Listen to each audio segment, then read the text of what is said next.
কথায় উত্তেজিত হয়ে মুসলিম মহিলার বোরখা ধরে টানাটানি করলো কোথায়? বেহালাতে। যে শুভেন্দু অধিকারীর কথায় উত্তেজিত হয়ে এলাকার মানুষ হিন্দু মুসলমানের সম্প্রীতি বিনষ্ট যে কোনো সময় হয়ে যেতে পারে, মুসলমানদেরকে মুল্লা, জিহাদি, বাংলাদেশি বলে রাত দিন গালাগালি করছে যারা, তাদেরকে হারাবার কথা এদের মুখে একবারও আছে? কেন নেই বলুন তো? ও ভাবছে যদি আগামী দিনে বিজেপি চলে আসি তাহলে মমতা ব্যানার্জির বিরুদ্ধে যেভাবে বলে তার পায়ের নিচে বসে থাকতে হয়েছে, শুভেন্দুর বিরুদ্ধে যদি এত কিছু বলি ও যদি পায়ে লাথি মেরে সরিয়ে দেয়। কি বলছি বুঝতে পারছেন? আমার অপরাধ কি? আমার অপরাধটা এটাই, ভাঙড়ের এই মহিলাগুলোর জন্য একটা আলাদা মহিলা গার্লস কলেজ করার কথা আমি বলেছিলাম আইনসভার মধ্যে। আমার অপরাধটা কি? এই ভাঙড়ের মানুষের এই খাল সংস্কারের না হওয়ার ফলে এই যে খালের পানি যায়, এই যে লেদার কমপ্লেক্স থেকে যে পানিটা বার হয় ওটাকে শোধন করে খালে ছাড়ার দরকার। ওর জন্য মেশিন লাগা আছে, খরচ আছে, ইচ্ছাকৃতভাবে শোধন না করে খালে ফেলছে। এই ফেলার ফলে কি হচ্ছে? ওই খালের পানি তুলে আপনারা চাষবাস করছেন, যারা চাষবাস করছেন চাষিদের দেখবেন চুলকানি এই সমস্ত রোগ বেড়ে যাচ্ছে, গরু ছাগল পান করছে, ক্ষতি হচ্ছে, ফসল হচ্ছে, ওই পানি থেকে ফসল উৎপাদন হচ্ছে, যারা খাচ্ছে ক্ষতি হচ্ছে, তাহলে মানুষ ক্ষতিগ্রস্ত হচ্ছে। আমি বিধানসভার মধ্যে বলেছিলাম পানিকে শোধন করে ছাড়া হবে। কেন কোম্পানিগুলো শোধন করেনি? ওই সমস্ত নেতা বুঝতে পারছেন ওদেরকে মাল দিয়ে দেয় মাসে মাসে, ওই মেশিনগুলো চালায় না। ক্ষতি কাদের হচ্ছে? ভাঙড়ের মানুষের হচ্ছে। ওখানকার লেদার কমপ্লেক্সের আশপাশে ওই লেদার কমপ্লেক্স থেকে বায়ু দূষণের প্রভাব কাদের পড়ছে? আমাদের ভাঙড়ের মানুষের উপর পড়ছে। তো এটা বায়ু দূষণ রোধ করার জন্য ওখানে মেশিন লাগানোর কথা আমি বলি, আমার এটাই অপরাধ। অপরাধ হচ্ছে ভাঙড়ের মানুষের উন্নয়ন আমি কেন চাইবো? আমি প্রশ্ন তুলেছিলাম, অনেক চিৎকার করছেন, আমাদের এখানে যিনি এমপি হয়েছেন, কিভাবে এমপি হয়েছেন আমরা সবাই জানি, ভোটের দিনে কি করেছে সেই বিতর্কে আমি যাবো না নতুন করে। উনি গিয়ে বলছেন কি বারুইপুরে মেট্রো রেলের জন্য দাবি করেছেন, ভালো কথা, বারুইপুরে মেট্রো রেল হতে হক, আমরা বিরোধী নয়, কিন্তু ভাঙড়ের মানচিত্রে অনেক আগে রেল লাইন হওয়ার কথা ছিল। আপনারা জানেন না, হয়তো অনেকে জানেন না, এই ঘটকপুকুরের ওপর দিয়ে রেল লাইন যাওয়ার কথা ছিল, তাহলে অলরেডি প্রস্তাবিত। উনি নতুন করে বলছেন বারুইপুরে রেল লাইন হওয়ার, যাতে করে মেট্রো রেল, তার জন্য প্রস্তাব দিচ্ছে। আর যেটা অলরেডি প্রপোজড, অলরেডি যেটা প্রস্তাবিত হয়ে গিয়েছে সেইটা কথা বললেন না কেন? কেন এখানকার মানুষ সহজে অ্যাক্সেস করুক এটা চায় না।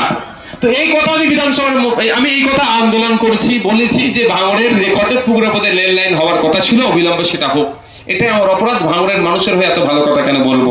ওর জন্য আমাকে হারাতে হবে।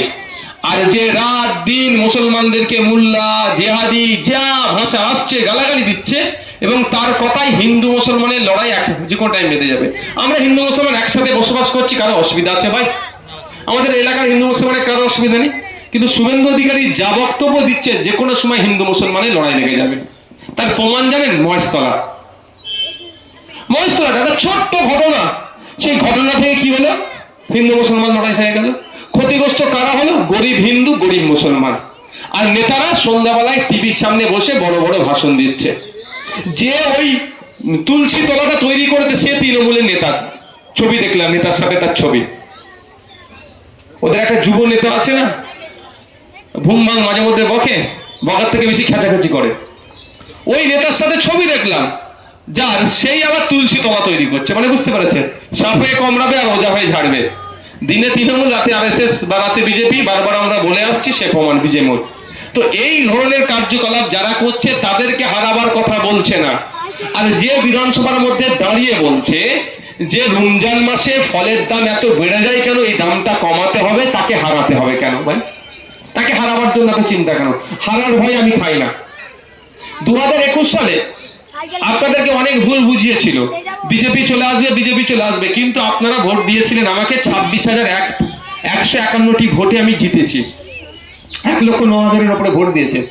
কিন্তু এখন তো আপনারা বুঝতে পারছেন বিজেপির আসল বন্ধুকে, বুঝতে অস্বীকার হচ্ছে নাকি আর ভুল হচ্ছে? কারণ বিজেপির বিরুদ্ধে আন্দোলন আমরা করছি, মোদির নিয়ে আসা ওয়াকাফ বিলের বিরুদ্ধে আমরা আন্দোলন করছি, আর আমাদের ছেলেদের নামে মামলা কে দিচ্ছে? মমতার পুলিশ। মমতা ব্যানার্জির উচিত ছিল পুলিশকে দিয়ে আরো বেশি সহযোগিতা করা, যে বিজেপির বিরুদ্ধে আন্দোলন তীব্রতর করো, এই ছেলেগুলোকে তোমরা আরো সহযোগিতা করো, কলকাতা যাওয়ার রাস্তা ট্রাফিক খালি করে দাও, তাড়াতাড়ি যাতে কলকাতা যেতে পারে, বড় বড় আন্দোলন করতে পারে, বিজেপি যাতে চাপে পড়তে পারে, মাদ্রাসা মসজিদ ঈদগাহ কেড়ে নিবার অপচেষ্টা যাতে বিজেপির বন্ধ হয়, তাই তো? তার পরিবর্তে রাস্তায় ব্যারিকেড লাগিয়ে আটকাচ্ছে কেন? করছি আমরা শুভেন্দু অধিকারীর বিরুদ্ধে আন্দোলন, আর বুকে চিনচিন করছে নটোরিয়াস ক্রিমিনালের। কেন ভাই? আমরা মোদির বিরুদ্ধে কথা বলছি, বুকে যন্ত্রণা হচ্ছে কার? ক্যানিং পূর্বের বিধায়কের। কেন? এটাকে ভাবতে হবে আপনাদেরকে, এটা আপনাদের ভাবতে হবে। আরে বোরখার বিরুদ্ধে কথা বলছে, তাকে গ্রেফতার তো দূরের কথা, বরঞ্চ এইটা যারা প্রতিবাদ করছে তাদের বাড়িতে নোটিশ পাঠাচ্ছে। কেন ভাই? এটা আপনাদের ভাবতে হবে। এই ভাঙড়ে এই কদিন আগে যে ঘটনা ঘটলো আপনারা দেখেছেন, সবাই দেখেছেন। ভাঙড়ের কত ছেলের নামে মামলা দিয়েছে জানেন? 3000 মুসলিম ছেলের নামে মামলা এই শওকত মোল্লাদের সরকার দিয়েছে। বলুন, ছেলেগুলোকে তো উল্টে পুলিশ মারলো, মাথা ফাটালো, তারপরও মামলাটাকে দিল কেন? পার্টি করে বলে? পার্টি করে বলে মামলা দিয়েছে মনে হয়? এই মহেশতলা যে ঘটনা ঘটেছে, আমার কাছে ভিডিও প্রমাণ আছে, চাইলে দিয়ে দেবো। তারা দীঘায় ছিল, ওখানে ছিলই না, তাদের বাড়িতে গিয়ে দরজা টরজা ভাঙচুর করে একেকার করে দিয়েছে, অ্যারেস্ট করবে। যারা ওই ছেলেগুলো ছিল দীঘায়, হোটেলের কাগজ দেখাচ্ছে, যেই বাসে গিয়েছে তার কাগজ দেখাচ্ছে, আর মুসলিম বাড়িতে গিয়ে দরজা টরজা ভেঙে একেকার করে দিচ্ছে। তারা কি পার্টি করে? আইএসএফ করে? আইএসএফ এর কেউ নাই। তারা টার্গেটটা হচ্ছে না, বিজেপি বলে দিয়েছে যে মুসলমানদের উপর অত্যাচার করতে হবে তোমাকে, আর না হলে তোমাকে আমি জেলে ভরে দেবো, তোমার ভাইপো যে অন্যায় করেছে। এখন তার প্রমাণ হচ্ছে এটাই। একবারের জন্য শুভেন্দু অধিকারীকে হারাবাড়িরা কথা বলেনি, নওশাদ সিদ্দিকীকে হারাতে হবে। আমার অপরাধটা কি?